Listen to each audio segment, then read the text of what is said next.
चलिए अब अगले क्वेश्चन पर आते हैं बच्चों। देखिए इस क्वेश्चन में क्या बोला है, a diatomic gas gamma equals to 1.4 does 200 joule work. ये क्या दिया है बच्चों, वर्क डन की वैल्यू हमको दे दिया 200 joule. When it is expanded isobarically, मतलब आइसोबैरिकली मतलब जब प्रेशर कांस्टेंट है तो कांस्टेंट प्रेशर पर वर्क डन जो है वो इतना है। The heat given to the gas in the process is, इस प्रोसेस में हीट गिवन जो हो जाएगा, हीट गिवन की वैल्यू क्या हो जाएगी। अब देखिए फर्स्ट लॉ ऑफ थर्मोडायनेमिक्स हम जानते हैं बच्चों, डी क्यू इक्वल्स टू क्या होता है, D you plus D W. या यहां से अगर मैं रेशियो निकालूं तो 1 D you upon D Q equals plus D W upon D Q, इतना ही लिख सकते हैं। या यहां से अगर मैं D you upon D Q की वैल्यू निकालूं बच्चों तो D you upon D Q जो आ जाएगा।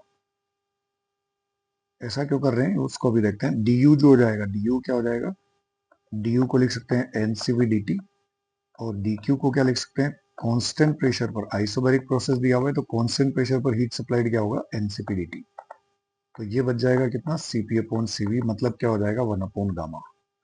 गामा की वैल्यू कितनी है बच्चों, 1.4, तो ये हो जाएगा 1 अपॉन 1.4, मतलब ये कितना हो गया 5/7। इसका मतलब क्या होगा बच्चों, इसका मतलब ये है कि आइसोबैरिकली डायटोमिक गैस को जितना हीट सप्लाई करेंगे उस हीट का 5/7 पार्ट, जितना हीट सप्लाई किया डी क्यू, तो जितना हीट सप्लाई किया उसका 5/7 पार्ट किस में जाएगा बच्चों, इंटरनल एनर्जी इंक्रीज करने में। तो बाकी का पार्ट मतलब 1 माइनस रिमेनिंग, वो किस में जाएगा, अगर इतना पार्ट इंटरनल एनर्जी में जाएगा तो बाकी का पार्ट जो होगा वो वर्क डन में जाएगा। तो D W upon D Q की वैल्यू क्या हो जाएगी, इंटरनल एनर्जी में गया 5/7, तो 1 माइनस 5/7, ये क्या करेगा, ये वर्क परफॉर्म करने में जाएगा 2/7 पार्ट।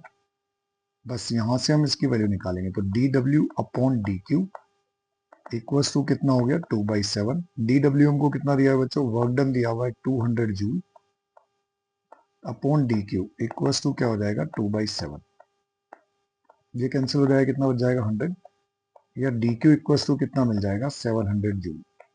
इसका मतलब टोटल हीट सप्लाइड जो होगी, heat supplied to the process in the process is 700 joule.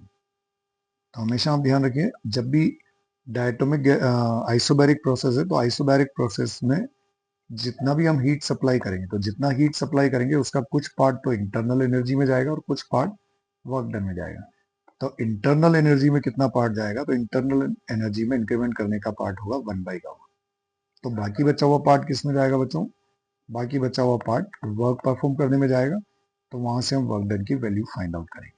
ठीक है बच्चों, आप चैनल को लाइक सब्सक्राइब और शेयर जरूर करें बच्चों, और कोई भी डाउट है तो आप कमेंट सेक्शन में जरूर पूछें, मैं उनका सॉल्यूशन जरूर बताऊंगा। ठीक है बच्चों।